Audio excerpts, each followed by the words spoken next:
السلام علیکم ورحمۃ اللہ تعالی وبرکاتہ۔ معزز سامعین و ناظرین،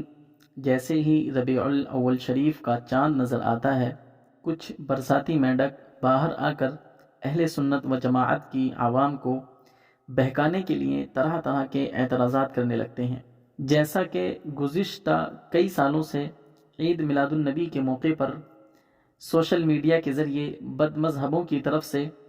یہ غلط فہمی عام کی جاتی ہے کہ اعلیٰ حضرت علیہ الرحمہ کے نزدیک تو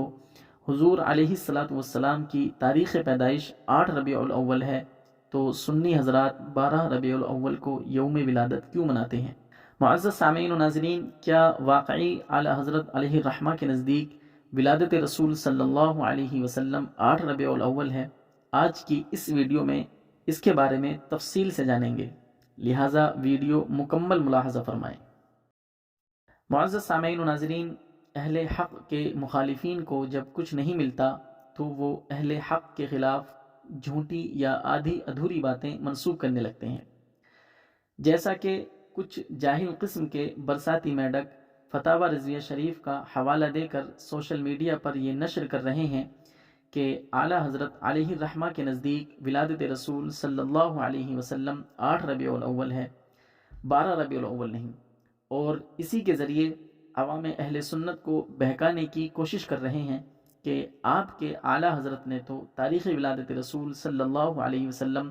8 ربیع الاول لکھی ہے، آپ حضرات 12 کو یوم ولادت کیوں مناتے ہو؟ اس لیے ان لوگوں کے جھوٹ کو عوام کے سامنے لانا اور اعلیٰ حضرت علیہ الرحمہ کا صحیح موقف بیان کرنا ضروری ہے۔ معزز سامعین و ناظرین، اعلیٰ حضرت علیہ الرحمہ کا ایک رسالہ ہے جس کا نام ہے نطق الہلال بأرخ ولاد الحبیب والوصال۔ یہ رسالہ فتاوی رضویہ شریف کی 26ویں جلد میں شامل ہے۔ اس میں آپ علیہ الرحمہ نے حضور علیہ الصلاۃ والسلام کی تاریخ ولادت و وصال اور استقرار نطفہ زکیہ صلی اللہ علیہ وسلم کی تاریخ و مدت حمل شریف وغیرہ کے تعلق سے تحقیق فرمائی۔ سائل نے آپ سے چند سوال کیے، مثلا استقرار نطفہ زکیہ صلی اللہ علیہ وسلم کس ماہ و تاریخ میں ہوا، وہ دن کیا تھا، مدت حمل شریف کس قدر تھی، ولادت شریف کا دن کیا تھا، کون سا مہینہ تھا، وغیرہ۔ اس طرح چند سوال کیے۔ ہم یہاں ان سارے سوالات کے جوابات ذکر نہیں کریں گے۔ جسے ان سوالات کی تفصیل جاننی ہو وہ اعلیٰ حضرت علیہ الرحمہ کی تصنیف نطق الہلال بأرخ ولاد الحبیب والوصال کا مطالعہ کرے۔ فی الحال ہمیں صرف تاریخ ولادت رسول صلی اللہ علیہ وسلم سے متعلق گفتگو کرنی ہے۔ معزز سامعین و ناظرین، اعلیٰ حضرت علیہ الرحمہ کی بارگاہ میں جو سوالات عرض کیے گئے تھے ان میں تاریخ ولادت رسول صلی اللہ علیہ وسلم کے بارے میں سوال نہیں تھا، لیکن آپ نے فائدے کے لیے اس سوال کا جواب بھی ارشاد فرما دیا، لہٰذا آپ علیہ الرحمہ نے 5ویں سوال کے جواب کے بعد ارشاد فرمایا، سائل نے یہاں تاریخ سے سوال نہ کیا، یعنی تاریخ ولادت کے بارے میں سائل نے سوال نہ کیا۔ اس کے بعد آپ نے ارشاد فرمایا اس میں اقوال بہت مختلف ہیں، 2، 8، 10، 12، 17، 18، 22، 7 اقوال ہیں، یعنی تاریخ ولادت کے بارے میں کئی اقوال ہیں۔ کسی نے کہا کہ 2 تاریخ ہے، کسی نے کہا تاریخ ولادت 8 ہے، کسی نے کہا 10، کسی نے کہا 12، کسی نے 17، کسی نے 18، تو کسی نے 22 بتائی۔ اس طرح اعلیٰ حضرت علیہ الرحمہ نے تاریخ ولادت کے تعلق سے 7 اقوال بتائے۔ اس کے بعد آپ نے ارشاد فرمایا مگر اشہر و اکثر و ماخوذ و معتبر 12ویں ہے۔ مکہ معظمہ میں ہمیشہ اسی تاریخ مکان مولد اقدس کی زیارت کرتے ہیں، کما فی المواہب والمدارج، اور خاص اس مکان جنت نشان میں اسی تاریخ مجلس میلاد مقدس ہوتی ہے۔ معزز سامعین و ناظرین، جب کوئی محقق کسی مسئلے پر تحقیق کرتا ہے تو اس کے بارے میں صرف اپنی رائے پیش نہیں کرتا بلکہ اور لوگوں نے اس مسئلے کے تعلق سے کیا کہا وہ بھی ذکر کرتا ہے۔ اسی طرح اعلیٰ حضرت علیہ الرحمہ نے بھی کیا، لہٰذا آپ نے ارشاد فرمایا کہ تاریخ ولادت کے تعلق سے کئی اقوال ہیں۔ پھر آپ نے 7 اقوال ذکر کر کے یہ بھی بتا دیا کہ ان میں معتبر کون سا قول ہے۔ لہٰذا آپ نے صاف صاف لفظوں میں ارشاد فرمایا مگر اشہر و اکثر و ماخوذ و معتبر 12ویں ہے۔ معزز سامعین و ناظرین، فتاوی رضویہ شریف کا اسکین آپ کے سامنے ہے۔ آپ خود ملاحظہ فرما سکتے ہیں کہ اعلیٰ حضرت علیہ الرحمہ نے 4 الفاظ کے ذریعے تاکیداً ارشاد فرمایا کہ ولادت رسول صلی اللہ علیہ وسلم کی معتبر تاریخ 12ویں ہے۔ اعلیٰ حضرت علیہ الرحمہ نے اتنے صاف لفظوں میں تاکید کے ساتھ یہ لکھا کہ ولادت رسول صلی اللہ علیہ وسلم کی معتبر تاریخ 12ویں ہے۔ اس کے باوجود اعلیٰ حضرت علیہ الرحمہ کے بارے میں یہ پروپیگنڈا پھیلانا کہ اعلیٰ حضرت علیہ الرحمہ کے نزدیک تو ولادت رسول صلی اللہ علیہ وسلم 8 تاریخ ہے، یہ خیانت نہیں تو اور کیا ہے۔ معزز سامعین و ناظرین، اعلیٰ حضرت علیہ الرحمہ نے پہلے تو ولادت رسول صلی اللہ علیہ وسلم کے بارے میں اجمالاً یعنی شارٹ میں 7 اقوال بتائے، پھر ان میں سے معتبر کون سا قول ہے یعنی خود اعلیٰ حضرت علیہ الرحمہ کے نزدیک کون سا قول معتبر ہے یہ بھی بتا دیا، اور وہ 12 تاریخ ہے۔ اس کے چند سطور بعد آپ نے ان لوگوں کے قول کی کچھ تفصیل ذکر کی جن کے نزدیک ولادت کی تاریخ 8 ہے۔ یاد رہے کہ اعلیٰ حضرت کے خود کے نزدیک تو تاریخ ولادت رسول صلی اللہ علیہ وسلم 12 ہی ہے، جیسا کہ ہم نے پیچھے ذکر کر دیا، لیکن اعلیٰ حضرت علیہ الرحمہ نے 8 تاریخ کو ولادت رسول صلی اللہ علیہ وسلم ماننے والوں کے قول کی بھی کچھ تفصیل ذکر فرمائی۔ لہٰذا آپ نے ارشاد فرمایا اگرچہ اکثر محدثین و مؤرخین کا نظریہ ہے کہ ولادت بسعادت 8 تاریخ کو ہوئی، اہل زیجات کا اسی پر اجماع ہے، ابن حزم و حمیدی کا یہی مختار ہے، اور ابن عباس و جبیر بن مطعم رضی اللہ تعالی عنہم سے بھی مروی ہے۔ مغلطائی نے قول اول سے آغاز فرمایا اور امام ذہبی نے مزی کی پیروی کرتے ہوئے تہذیب التہذیب میں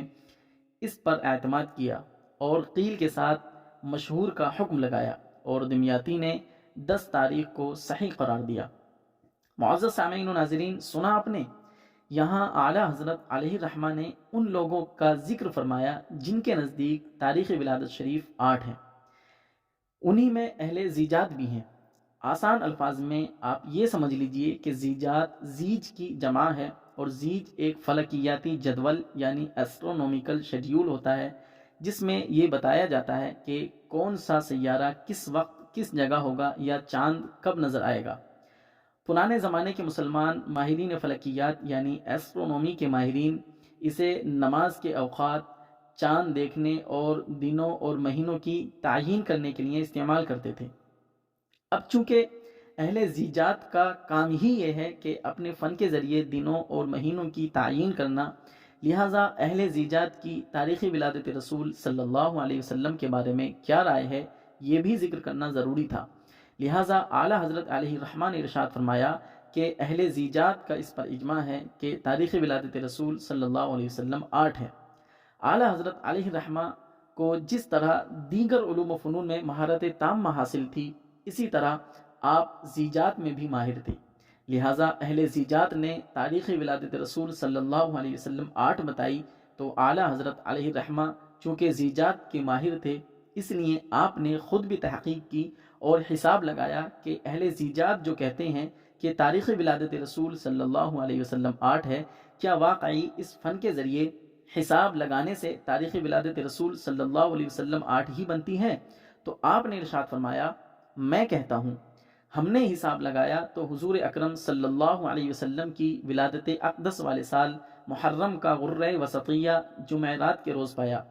تو اس طرح ماہ ولادت کریمہ کا غرہ وسطیہ بروز اتوار اور غرہ ہلالیہ بروز پیر ہوا۔ اس طرح پیر کے روز ماہ ولادت مبارکہ کی 8 تاریخ بنتی ہے۔ یہ وجہ ہے کہ اہل زیجات کا اس پر اجماع ہے۔ معزز سامعین و ناظرین، تاریخ ولادت رسول صلی اللہ علیہ وسلم کے بارے میں یہاں اعلیٰ حضرت اپنی رائے بیان نہیں فرما رہے ہیں، بلکہ اہل زیجات نے جو کہا تھا کہ تاریخ ولادت رسول صلی اللہ علیہ وسلم 8 ہے، اس بارے میں اعلیٰ حضرت نے فرمایا کہ ہم نے حساب لگایا تو اس فن کے حساب سے 8 ہی بنی۔ پتہ چلا کہ یہ اعلیٰ حضرت علیہ الرحمہ کی اپنی رائے نہیں بلکہ اہل زیجات کی رائے کی توضیح ہے، جبکہ اعلیٰ حضرت علیہ الرحمہ کے نزدیک ولادت رسول صلی اللہ علیہ وسلم کی معتبر تاریخ 12 ہی ہے، جیسا کہ ہم نے شروع میں بتایا۔ اور اسی جگہ اس سے اگلے صفحے پر موجود ہے کہ اعلیٰ حضرت علیہ الرحمہ نے ارشاد فرمایا، اور شک نہیں کہ تلقی امت بالقبول کے لیے شان عظیم ہے، یعنی امت جسے قبول کر لے اور اس پر عمل کرنے لگے، شریعت میں اس کو بہت اہمیت حاصل ہے۔ پھر ترمذی شریف اور ابو داؤد اور بیہقی وغیرہ کے حوالے سے حدیث ذکر کر کے تلقی امت بالقبول کی اہمیت بیان فرمائی۔ ہم ان میں سے ایک حدیث ذکر کر دیتے ہیں۔ رسول اللہ صلی اللہ علیہ وسلم نے ارشاد فرمایا، الفطر یوم یفطر الناس والاضحی یوم یضحی الناس، یعنی عید الفطر اس دن ہے جس دن لوگ عید کریں، اور عید الاضحیٰ اس روز ہے جس روز لوگ عید سمجھیں۔ اس کے بعد اعلیٰ حضرت علیہ الرحمہ نے ارشاد فرمایا، یعنی مسلمانوں کا روز عید الفطر و عید الاضحیٰ، روز عرفہ، سب اس دن ہے جس دن جمہور مسلمین خیال کریں۔ وَإِن لَمْ يُصَادِفِ الْوَاقِعُ وَنَظِيرُهُ قِبْلَةُ التَّحَرِّ، یعنی اگرچہ وہ واقعے کے مطابق نہ ہو اور اس کی نظیر قبلہ تحری ہے۔ لا جرم عید میلاد والا بھی کہ عید اکبر ہے، قول و عمل جمہور مسلمین ہی کے مطابق بہتر ہے۔ فالاوفق العمل ما علیہ العمل، بہترین و مناسب ترین عمل وہی ہے جس پر جمہور مسلمانوں کا عمل ہو۔ معزز سامعین و ناظرین، سنا آپ نے، اعلیٰ حضرت علیہ الرحمہ نے فرمایا مناسب وہی قول و عمل ہے جس پر جمہور یعنی اکثر مسلمانوں کا عمل ہو۔ رہی یہ بات کہ تاریخ ولادت رسول کے بارے میں جمہور مسلمین کا عمل کس پر ہے، اس کے بارے میں فتاوی رضویہ شریف کی 26ویں ہی جلد میں ایک جگہ اعلیٰ حضرت علیہ الرحمہ نے ارشاد فرمایا، شرع مطہر میں مشہور بین الجمہور ہونے کے لیے وقعت عظیم ہے، اور مشہور عند الجمہور ہی 12 ربیع الاول ہے، اور علم ہیئت و زیجات کے حساب سے روز ولادت شریف 8 ربیع الاول ہے، کما حققنا فی فتاوانا۔ اور پھر فرمایا، تعامل مسلمین حرمین شریفین و مصر و شام بلاد اسلام و ہندوستان میں 12 ہی پر ہے، اس پر عمل کیا جائے۔ خلاصہ کلام یہ کہ اعلیٰ حضرت علیہ الرحمہ نے فتاوی رضویہ شریف کی اسی جلد یعنی 26ویں جلد میں، جس کا حوالہ دے کر مخالفین یہ پروپیگنڈا پھیلاتے ہیں کہ اعلیٰ حضرت علیہ الرحمہ کے نزدیک ولادت رسول صلی اللہ علیہ وسلم کی تاریخ 8 ہے، اسی جلد میں اعلیٰ حضرت علیہ الرحمہ نے صاف صاف الفاظ میں ارشاد فرمایا کہ معتبر وہی قول ہے جس پر جمہور مسلمانوں کا عمل ہے، اور وہ 12 ربیع الاول ہے، اور اسی پر عمل کیا جائے، اور 8 تاریخ علم ہیئت و زیجات کے حساب سے بنتی ہے۔ محترم سامعین اکرام، غور کیا آپ نے، اعلیٰ حضرت علیہ الرحمہ فرما رہے ہیں کہ 8 تاریخ علم ہیئت و زیجات کے حساب سے بنتی ہے، مگر معتبر 8 تاریخ نہیں بلکہ 12 تاریخ ہے۔ اتنے صاف الفاظ میں اعلیٰ حضرت علیہ الرحمہ نے ارشاد فرما دیا۔ اس کے باوجود اگر کوئی یہ پروپیگنڈا پھیلائے کہ اعلیٰ حضرت علیہ الرحمہ کے نزدیک ولادت رسول صلی اللہ علیہ وسلم کی تاریخ 8 ہے، اس کا دماغ یا تو عناد سے بھرا ہوا ہے یا پھر وہ جاہل اور احمق ہے۔ معزز سامعین و ناظرین، ویڈیو کیسی لگی کمنٹ باکس میں ضرور بتائیے گا، اور اگر ویڈیو اچھی لگی ہو تو چینل کو سبسکرائب اور ویڈیو کو شیئر کر دیجیے گا۔ السلام علیکم ورحمۃ اللہ تعالی وبرکاتہ۔